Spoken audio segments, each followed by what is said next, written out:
Jury selection has begun in the trial of a former non-denominational bishop accused of sexual abuse in Sarasota.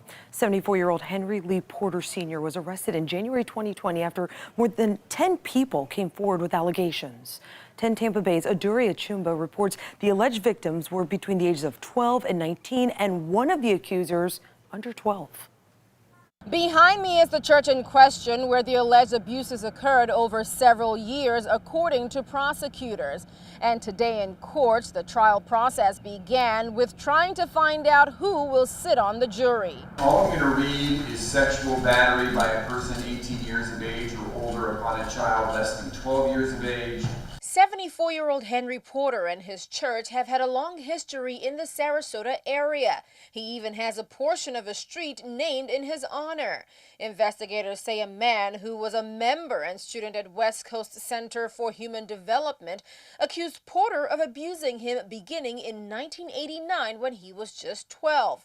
Court documents show the alleged abuse continued for several years at the church founded by Porter. Another allegation of sexual abuse happened between April and November 1990 while an accuser was attending school at the church.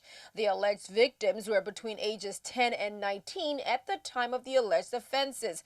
They claim they were groomed and ushered into Porter's office through a different back door. I was shocked, amazed, in a state of unbelief. Charles Hill, a Sarasota minister, grew up with the accused. He said he plans to come to court every morning to follow this trial. All I know is this, God will not be mocked. Whatever man soweth, that shall he also reap. I just want to see the outcome of it, and whatever comes out of it is God's will. That's what I'm hoping, that God's will be done.